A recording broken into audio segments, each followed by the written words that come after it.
Hello जी। आज के इस वीडियो में हम बात कर लेते हैं एसबीआई कार्ड्स के बारे में। एक और एनबीएफसी कंपनी के बारे में हम चर्चा कर लेते हैं। देखो, एसबीआई कार्ड्स एकदम परफेक्ट एग्जांपल है कि आपको स्क्रीनर से कभी भी अच्छा कंपनी नहीं देखने को मिलेगा, क्योंकि आप जाके स्क्रीनर पे एक अपना स्क्रीन बनाओगे, फिल्टर लगाओगे कि भाई 15 से ऊपर की आरओई की कंपनी दे दो, 15 से नीचे की पी रेशो वाली कंपनी दे दो, आरओसी 15 से ज्यादा होना चाहिए या 20 से ज्यादा होना चाहिए, और वो आपको लिस्ट दे देगा 100 200 300 400 कंपनी की। और उसमें आपको दिखेगा कि हर बार अगर आप पिछले 7-8 क्वार्टर देखोगे, तो हर बार आपको एसबीआई कार्ड्स का नाम उसमें दिखेगा। एसबीआई कार्ड है, एसबीआई का नाम जुड़ा हुआ है, तो ब्रांड वैल्यू भी ज्यादा है, क्रेडिबिलिटी भी ज्यादा है। और उसके बाद भी इस कंपनी ने कोई ढंग का परफॉर्मेंस नहीं किया। पिछले 7-8 क्वार्टर से लगातार इस कंपनी का रिजल्ट खराब से खराब आता जा रहा है, और इस क्वार्टर वो चीज कंटिन्यू रहा। इस क्वार्टर इन्होंने और भी ज्यादा खराब रिजल्ट दिया। इसीलिए हमें समझने का यही जरूरत है कि हमें ट्रेंड देखना है। तो आपने स्क्रीनर पे तो लगा दिया कि भाई 15 से ज्यादा की आरओई वाली कंपनी लेके आए, तो वो 15 से ज्यादा आरओई वाली कंपनी तो आपको निकाल के दे देगा, बट वो आपको ट्रेंड नहीं बताएगा। कहीं ये ऐसा कंपनी तो नहीं है जिसका पहले 30 का आरओई हुआ करता था और अब 16 का रह गया है, या कहीं ये ऐसा कंपनी है जो जिसका 10 का आरओई था और 10 का आरओई बढ़ के 16 हो गया है। तो हमें ट्रेंड देखना ज्यादा इंपॉर्टेंट है, क्योंकि जिस कंपनी का आरओई 10 से 12 हो रहा है, वो कंपनी पैसा बनाएगा। और जिस कंपनी का आरओई 30 से 15 हो रहा है, वो कंपनी पैसा डुबोएगा, शेयर होल्डर के लिए वो घाटा करने का काम करेगा। तो ये चीज हमें समझ के चलना पड़ेगा कि भाई ट्रेंड ज्यादा इंपॉर्टेंट है rather than an absolute number. अभी भी अगर आप इस क्वार्टर से पहले अगर आप एसबीआई कार्ड्स का आरओई देखते, तो 15-16% के आसपास का आरओई था। आप वही 15% के आरओई का फिल्टर लगाते, तो आपको एसबीआई कार्ड्स फिर देखने को मिलता। बट आप देखो, एसबीआई कार्ड्स पिछले 8 क्वार्टर में 28% के आरओई से गिर के इस क्वार्टर में 12% का आरओई पे आ गया है। तो आप कभी भी एक ऐसी कंपनी में पैसा नहीं बना सकते जिसका आरओई 28% से गिर के आज के दिन 12% पे है। बट वहीं आप ऐसी बहुत सारी कंपनियां आपको देखने को मिलेगी। हम ऐसी बहुत सारी एनबीएफसी कवर कर भी चुके हैं, Q2 में भी कवर कर चुके हैं, जिनका 3 का 4 का 5 का 6 का आरओई था, और 6 का आरओई बन गया 10 का आरओई। उनका ट्रेंड सही चल रहा है, एब्सोल्यूट नंबर 10 है। वहीं जो एसबीआई कार्ड्स है, उसका ट्रेंड गलत चल रहा है, बट एब्सोल्यूट नंबर 12 है। तो एब्सोल्यूट नंबर कभी भी हमें मेजर नहीं करना, हमें देखना ट्रेंड किस तरफ जा रहा है। ट्रेंड सबसे ज्यादा इंपॉर्टेंट चीज है। तो चलिए, इसी के साथ हम शुरुआत कर लेते हैं एसबीआई कार्ड के रिजल्ट के साथ। अगर हम शुरुआत करें कंपनी के मार्केट कैप से, तो रफली रफली 65,000 करोड़ रुपीज के आसपास का कंपनी का मार्केट कैप है। अब देखो, पहले तो समझ लेते हैं क्रेडिट कार्ड बिजनेस में हमें चीजें क्या क्या देखनी है। तो क्रेडिट कार्ड बिजनेस में हमें देखना है कि भाई आपका रिसीवेबल किस पेज पे बढ़ रहा है, आपका कार्ड इन फोर्स किस पेज पे बढ़ रहा है, और आपके जो नए अकाउंट्स हैं वो किस पेज पे बढ़ रहे हैं। तो भाई आप ज्यादा लोगों को पकड़ के लाओ, ज्यादा कार्ड डिस्पर्स करो, ज्यादा कार्ड डिस्पर्स करने के साथ साथ उन पे आपको खर्चा भी ज्यादा कराओ। मतलब पहले एक आदमी एक कार्ड के ऊपर 1 लाख रुपए की शॉपिंग कर रहा था, तो अब 1 लाख की बजाय 1.5 लाख की शॉपिंग कराओ। तो ये आपका बेसिक बिजनेस मॉडल है। अब इसमें आपकी पैसा कमाई कैसे होगी कि भाई आपने कोई भी कंज्यूमर ड्यूरेबल लिया, सपोज जाके आपने एसबीआई के क्रेडिट कार्ड से जाके घर के लिए एक टीवी खरीद लिया। आपने 1 लाख रुपए का टीवी खरीदा। अब 1 लाख रुपए का जो आपने टीवी खरीदा, उसके लिए आप ईएमआई बनवाओगे, तो ईएमआई पे जो इंटरेस्ट चार्ज होगा, वो ये लोग इन लोगों को उस चीज से कमाई होगी। अब सपोज आपने अमेजोन से टीवी ऑर्डर किया था और आपको नो कॉस्ट ईएमआई मिल गया, तो नो कॉस्ट ईएमआई में भी आप हमेशा देखते हो कि आपको एक छोटा सा प्रोसेसिंग फी देना पड़ता है, चाहे वो 100 रुपए हो, 200 रुपए हो, 500 रुपए हो, जो भी हो, आपको एक वन टाइम प्रोसेसिंग फी देना पड़ता है। तो वो प्रोसेसिंग फी से भी पैसा कमाते हैं। पर वो नो कॉस्ट ईएमआई आप लोगों के लिए होती है, जो अमेज़न है या जो मेन सेलर है, वहां से इनको फिर भी इंटरेस्ट इनकम देखने को मिलता है। तो यहाँ से भी इनको फायदा होता है। उसके बाद ये बहुत सारे पार्टनरशिप में कार्ड बेचते हैं। तो जैसे आप देखते हो, एसबीआई का एयर इंडिया के साथ कार्ड निकल रहा है, या एमिरेट्स के साथ कार्ड निकल रहा है, या इंडियन ऑयल के साथ कार्ड निकल रहा है। तो ये जो कोलैबोरेशन वाले कार्ड होते हैं, यहाँ पर भी इनको बेनिफिट देखने को मिलता है। यहाँ से भी इनको कमाई देखने को मिलती है। तो ये 3-4 जरिए इनके कमाई करने के लिए। तो आपका सारा का सारा खेल ये है कि आप वॉल्यूम बढ़ाओ, कि जितने ज्यादा आपके कार्ड इन फोर्स है ना, कि भाई पिछले साल पूरे देश में आपके पास 10 लाख कार्ड बिके हुए थे, इस बार 10 लाख को बढ़ा के 12 लाख करो, फिर 12 लाख को बढ़ा के 15 लाख करो। तो आपका हमेशा वॉल्यूम में यहाँ पर ग्रोथ आना चाहिए, और वही हमें ट्रैक करते हुए रहना है। चलिए एक साथ शुरू करते हैं। अगर सबसे पहला मैटर की देखें ना, तो वही हमें डी ग्रोथ देखने को मिल जाएगा।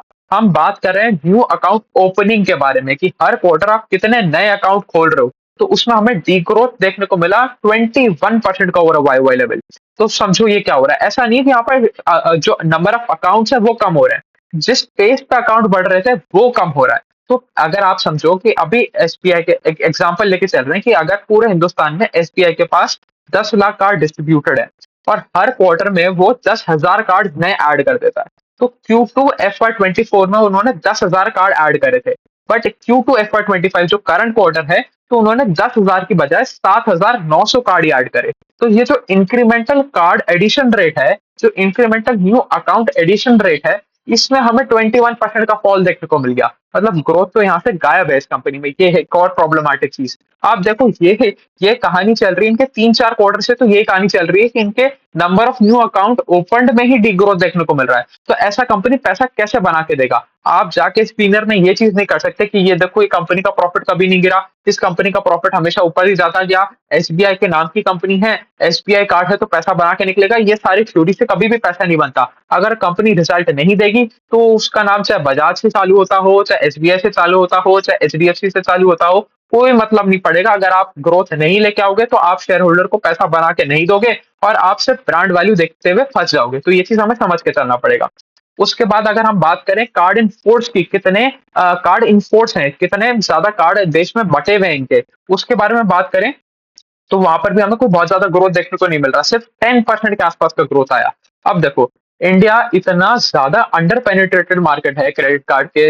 अगर स्पेस की बात करें तो इंडिया में एक आदमी के पास एक क्रेडिट कार्ड भी नहीं है। मतलब अगर टोटल 120 करोड़ की पॉपुलेशन लें तो 120 करोड़ क्रेडिट कार्ड भी डिस्पर्स नहीं है। तो पर इंडिया में पर पर्सन अगर क्रेडिट कार्ड की बात करें तो 0.7 के आसपास का ही नंबर आता है, जो बहुत ही ज्यादा अंडर पेनिट्रेशन है। तो ये industry itself is growing at a much much faster pace than 10%। उसके बाद भी ये कमी बताता है एसबीआई कार्ड्स का कि आपकी एसेट क्वालिटी सही नहीं है, इसकी वजह से आप ग्रोथ नहीं लेके आ पा रहे। इसको भी आपको हर दूसरी एनबीएफसी कंपनी की तरह ही देखना पड़ेगा कि भाई अगर आपका कलेक्शंस में प्रॉब्लम आने लग गई, आपकी एसेट क्वालिटी में प्रॉब्लम आने लग गई, तो आप ज्यादा पेस पे डिस्बर्स नहीं कर पाओगे। और वही चीज हमें यहाँ पर देखने को मिल रही है। आपकी पिछले इतने टाइम से इनकी एसेट क्वालिटी लगातार खराब होती जा रही है, ये अपनी एसेट क्वालिटी को कंट्रोल नहीं कर पा रहे हैं। इस वजह से क्या हो रहा है, इनके जो number of new account opening का रेट है वो नीचे जा रहा है, इनका जो कार्ड इन फोर्स का रेट है वो नीचे, जो ग्रोथ है वो नीचे आ रही है। जो पहले एक कंपनी 30-35% पे अपने कार्ड इन फोर्स के रेट को बढ़ाया करती थी, वो आज के दिन रह गया सिर्फ 10% के आसपास का। और अगर हम बात करें खर्चे की, स्पेंड्स की, तो स्पेंड्स में सिर्फ 3% का जंप आया है over a Y over level. तो अगर आप 3% का ग्रोथ लेके आ रहे हो खर्चों में, कि भाई पिछली बार जिनके पास भी एसबीआई का कार्ड था उन लोगों ने पूरे हिंदुस्तान में मिला के 1 लाख करोड़ का शॉपिंग किया था, तो उसमें सिर्फ 3% के आसपास का जंप आ रहा है। तो 1,03,000 करोड़ के आसपास का शॉपिंग हुआ, ये वाई वाई लेवल पे। तो ये कहाँ का ग्रोथ है? आप इतने अंडर पेनिट्रेटेड मार्केट में इतना बड़ा कंपनी होने के बावजूद मार्केट शेयर लूज कर रहे हो, ढंग से ग्रो नहीं कर रहे हो, तो आप शेयर होल्डर को पैसा कैसे ही बना के दे सकते हो? तो ये चीज भी हमें समझ के चलना पड़ेगा। उसके बाद अगर हम बात करें रिसीवेबल्स की, कि मतलब जैसे कि आपने सपोज 1 लाख रुपए का अपने कार्ड पे स्पेंड कर दिया, तो जब तक आप एसबीआई को ये वाला पेमेंट कर नहीं रहे हो, तो दैट कम्स अंडर रिसीवेबल्स। तो ये रिसीवेबल में आता है। तो रिसीवेबल में अगर हम ग्रोथ देखें तो दैट इज 23% के आसपास का ग्रोथ। अब देखो, अगर आप नंबर देखने जाओगे 23%, तो आपको लगेगा कि ये तो अच्छा काम किया इन्होंने, 23% के आसपास का ग्रोथ कर दिया। बट ऐसा बिल्कुल भी नहीं है, और आगे चल के हम समझेंगे ऐसा क्यों नहीं है।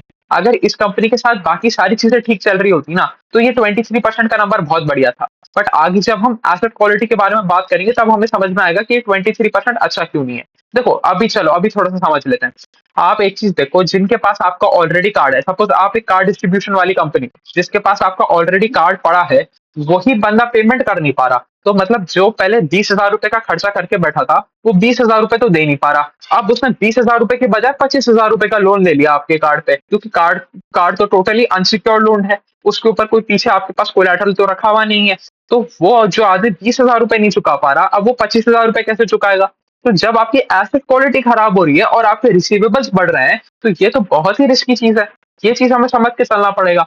अगर ऐसा हो रहा होता कि भाई आप कार्ड इनफोर्स बढ़ रहे होते 30% के आसपास से, आपका स्पेंड बढ़ रहा होता 30% के आसपास से, फिर आपके रिसीवेबल बढ़ते 25% के आसपास पे, तो कोई दिक्कत वाली बात नहीं थी। हम बहुत अच्छा रिजल्ट मानते हैं कि भाई जितना कार्ड बढ़ रहा है, जितना कार्ड इनफोर्स बढ़ रहा है, उतना ही आपका रिसीवेबल्स बढ़ रहा है। बट अभी क्या हो रहा है, अभी आपका सिर्फ कस्टमर और भी ज्यादा लेवरेज हो रहा है। जो कस्टमर से अभी जो खुद लेवरेज जितना करके बैठा है, उतना तो संभाला जा नहीं रहा, उसके ऊपर और लोन चढ़ता जा रहा है। और फिर आपका वो एंड ऑफ द डे होगा क्या, कि वो आपके ग्रॉस एनपीए में रिफ्लेक्ट होगा। वो पेमेंट तो कर नहीं पाएगा, उसका कोई कोलाटरल रखा हुआ नहीं है। आप ज्यादा से ज्यादा उसका क्या बिगाड़ लोगे? आप उसका सिबिल स्कोर बिगाड़ लोगे, उठा के अकाउंट ब्लॉक कर दोगे। उससे ज्यादा आप क्या कर सकते हो?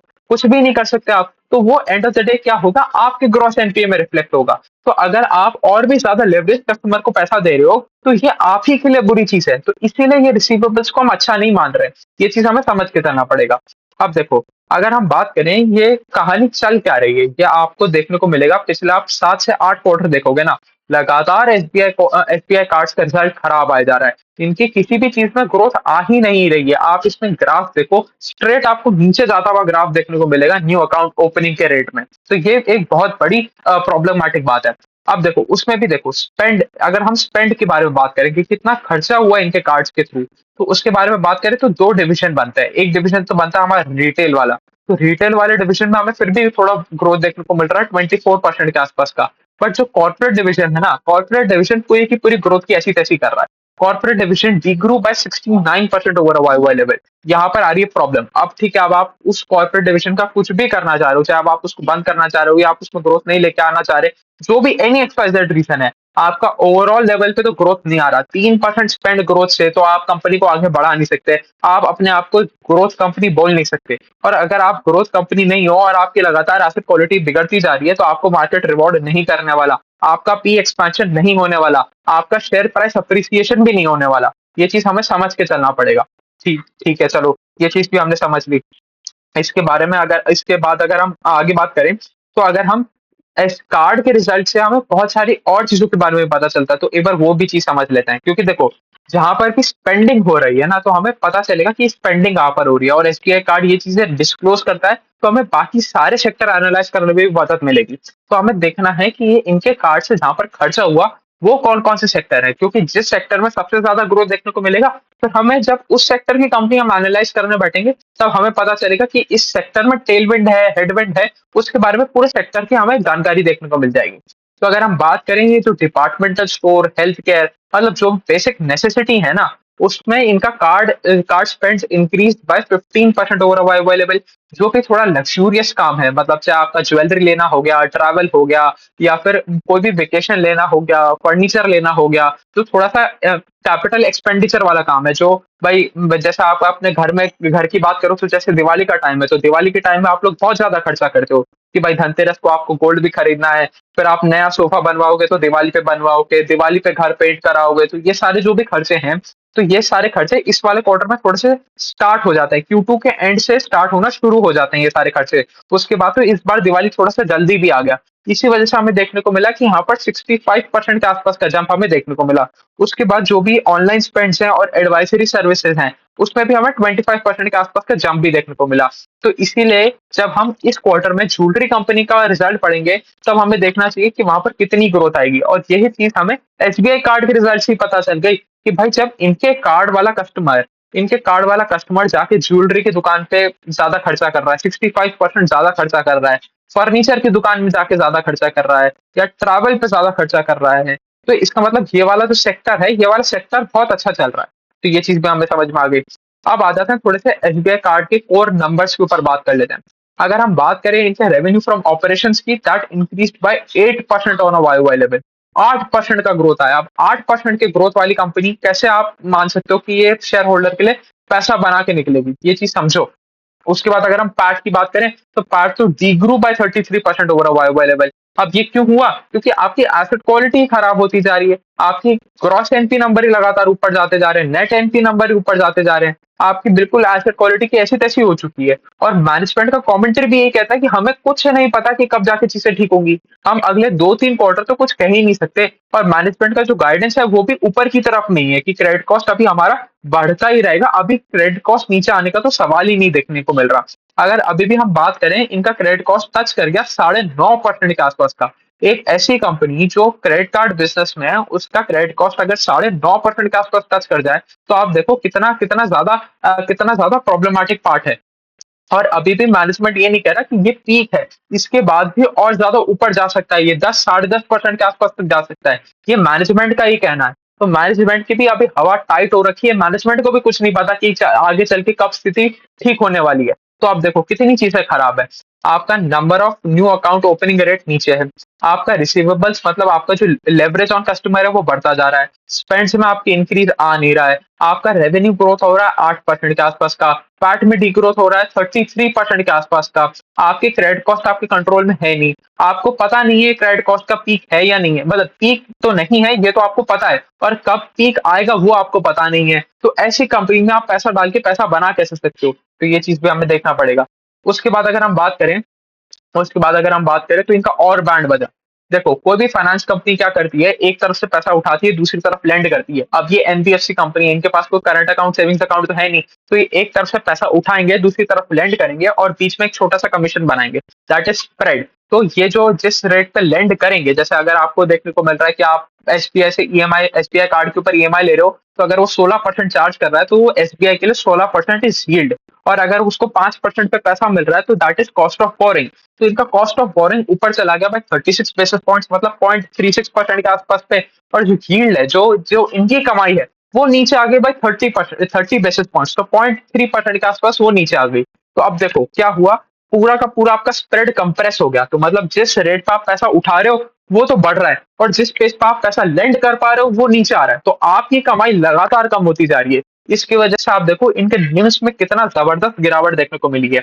इनके निम्स 68 बेसिस पॉइंट्स पे गिर गए ओवर वाई लेवल, एंड गिर के अब रह गए सिर्फ 10.6% के आसपास। मतलब पूरे रिजल्ट में कुछ ढंग का हमें देखने को ही नहीं मिल रहा है कि हम एक चीज तो निकालें कि भाई चलो एक इन्होंने ये काम बढ़िया किया, कुछ भी बढ़िया नहीं हो रहा है इस कंपनी में। उसके बाद अगर आप देखो, अगर आपका निम्स घटेंगे, यील्ड घटेगा, आपका स्प्रेड कंप्रेस होगा, एसेट क्वालिटी खराब होगा, रेवेन्यू में ग्रोथ नहीं आएगा, तो आपका आरओए कैसे बढ़ेगा? आरओए क्या, आपका net net profit upon total asset, that is आपका इक्विटी प्लस डेट, तो आपका आरओए नीचे आ गया। आरओए तो इनका 40% के आसपास का आरओए गिर गया, अब इनका आरओए में ड्रॉप आ गया बाय 219 बेसिस पॉइंट्स, तो 2.19% के आसपास का ड्रॉप आ गया, और अब सिर्फ रह गया 2.7% के आसपास का आरओए। तो बहुत बुरी हालत हो गई। अब देखो सेम चीज हमें पता चल जाएगी, अगर आपका आरओए नीचे गिर गया तो आपका आरओई ऊपर कैसे जाएगा, क्योंकि आरओई का क्या फॉर्मूला है, आरओई आरओए इनटू लेवरेज। तो अगर आपका आरओए नीचे जा रहा है तो आपका आरओई भी नीचे गया। वही चीज हमें देखने को मिली कि जिस जो कंपनी 7-8 क्वार्टर पहले ट्रेड कर रही थी 28, 29, 30 के आरओई के ऊपर, वो इस क्वार्टर में रह गए सिर्फ 12 के आरओई पे, तो बहुत ही ज्यादा बैंड बच गया। और देखो आरओई एक ऐसा मैट्रिक है जो आपको पूरी की पूरी कंपनी की सारी गणित बता देता है कि अगर आरओई का ट्रेंड सही तरफ है तो पूरी कंपनी में मोर और लेस सारी चीजें ठीक ही हो रही होंगी। एक आधा पॉजिटिव नेगेटिव अलग बात है, बट कंपनी सही डायरेक्शन में चल रहा है। और एक ऐसा कंपनी है जिसका आरओई नीचे आ रहा है, इसका मतलब वहां पर सब कुछ बैंड बजा हुआ है, अनलेस एंड अनटिल उन्होंने कोई क्यूआईपी किया हो। अगर क्यूआईपी किया होगा तो एक वन टाइम हिट देखने को मिलेगा हमें आरओई के ऊपर, एक बार के लिए आरओई नीचे आ जाएगा। उसके अलावा किसी भी और दूसरे रीजन की वजह से आरओई ऐसे ही नीचे नहीं आता। अगर आरओई नीचे आ रहा है इसका मतलब आपका काम खराब हो रहा है, कंपनी का डायरेक्शन ठीक नहीं है, कंपनी ढंग से काम कर नहीं पा रही है, ये चीज भी हमने समझ ली। उसके बाद देखो अगर हम एसेट क्वालिटी के बारे में बात करें, सारी की सारी प्रॉब्लम यही है। अगर हम एसेट क्वालिटी की बात करें तो इनका ग्रॉस एनपीए बढ़ गया from 2.4% to 3.27% over Y Y level. इनका नेट एनपीए चला गया from 0.9% to 1.2% over a Y Y level, और ये लगातार लोन बेचे जा रहे हैं कि अपना राइट ऑफ करते हैं, राइट ऑफ करके एआरसी को बेचते हैं और लोन अपनी बुक्स में से हटाते जा रहे हैं। तो देखो क्या होता है एग्जैक्टली चीज समझते हैं। आपका जब ग्रॉस एनपीए नेट एनपीए में कन्वर्ट होता है ना, तब कंपनी के पास एक ऑप्शन होता है इसको टेक्निकल राइट ऑफ कर देने का। टेक्निकल राइट ऑफ में कंपनी क्या करती है, अपनी बुक्स में से नेट एनपीए में से ये सारा का सारा लोन निकाल के बाहर फेंक देती है। तो जो नेट एनपीए का नंबर है ना वो तो आपको कम आता हुआ देखने को मिलता है। जैसे यहाँ पर भी देखो 3.27% का ग्रॉस एनपीए है और नेट एनपीए सिर्फ आ रहा है 1.2% के आसपास का। तो अगर आप देखने जाओगे तो भाई 1.2% के आसपास का नेट एनपीए कोई बहुत ज्यादा बुरा नहीं देखने को लगेगा। बट ये बुरा क्यों है, क्योंकि आप करीबन करीबन एग्जैक्ट नंबर नहीं याद आ रहा, बट बहुत मोटे अमाउंट का लगातार टेक्निकल राइट ऑफ करते हो। तो जैसे आप टेक्निकल राइट ऑफ करते हो, टेक्निकल राइट ऑफ में क्या होता है कि आप उस लोन को रिकवर करने की तो कोशिश करते रहते हो, बट उसको आप बैलेंस शीट से हटा देते हो। तो जैसे ही आपने वो वाला लोन अपने नेट एनपीए में से हटा के बाहर फेंक दिया, आपका ओवरऑल नेट एनपीए का नंबर नीचे आ गया, बट आपका नुकसान तो हुआ ही है ना। ऐसा थोड़ी है कि नुकसान से बच गया आप, नुकसान तो अभी भी हुआ है। तो ये चीज भी हमें देख के चलना पड़ेगा। कि ये जो इनका नेट एनपीए का नंबर 1.2% के आसपास लग रहा है, ये इतना नहीं है, ये इससे कहीं ज़्यादा है, क्योंकि ये लगातार राइट ऑफ करते जा रहे हैं, जो बिल्कुल भी अच्छी चीज़ नहीं है। अगर आप में दम है तो आप उठा के वापस रिसीवेबल्स में लेके आओ ना, आप उसका सारा का सारा कलेक्शन करो, उसमें सारा का सारा रिकवरी करो और काम खत्म करो। आप अपना नेट एनपी नीचे लाने के चक्कर में लगातार राइट ऑफ करते जा रहे हो, जो ये बिल्कुल भी अच्छी बात नहीं है। उसके बाद अगर हम थोड़ा-सा रेवेन्यू सेगमेंटेशन देख लें कि भाई क्या-क्या इनके सोर्सेज़ ऑफ इनकम है और उनका कितना-कितना सेगमेंटेशन है, कौन-सा स्ट्रीम कितना ज़्यादा कंट्रीब्यूट करता है, उसके बारे में अगर हम देखें तो 52% आता है हमारी इंटरेस्ट इनकम से, 22% आता है हमारा स्पेंड बेस्ड इनकम से, 19% आता है हमारा इंश्योरेंस इनकम से और 7% आता है हमारा सब्सक्रिप्शन बेस्ड मॉडल से। ये चीज़ भी हमने समझ ली। अब देखो, अब आ जाती है मेन बात। आप जब इतना खराब रिजल्ट लेके आते हो, तब एक चीज़ तो हमें समझ में आ जाती है कि भई आपका मार्केट शेयर बढ़ ही नहीं सकता। एसबीआई कार्ड एक टाइम पे इंडस्ट्री लीडर हुआ करता था और अब वो लगातार अपना मार्केट शेयर लूज़ कर रहा है। अगर मैं आपको एक-एक सेगमेंट का भी मार्केट शेयर बताऊँ, तो अगर मैं बात करूँ टोटल कार्ड इन फोर्स का मार्केट शेयर कि भाई अगर पूरे हिंदुस्तान में 100 कार्ड्स हैं, तो 100 कार्ड्स में से एक टाइम पे 22 कार्ड्स एसबीआई के हुआ करते थे। तो 22% मार्केट शेयर लेके बैठा था कार्ड इन फोर्स के मामले में, जो अब सिर्फ गिर के रह गया है 18% के आसपास का। तो यहाँ पर भी डिक्लाइन इन मार्केट शेयर हुआ। स्पेंड्स के बारे में बात करें तो स्पेंड्स का भी यही हाल है। 19.5% के मार्केट शेयर से वो लोग गिर गए हैं 15.5 15.5% के मार्केट शेयर पे। और अगर हम बात करें ओवरऑल ट्रांजैक्शन के बारे में, तो ओवरऑल ट्रांजैक्शन में भी इनका मार्केट शेयर गिर गया है from 20% to 16.5% over a Y over a long term from FY22 to FY25 to FY25।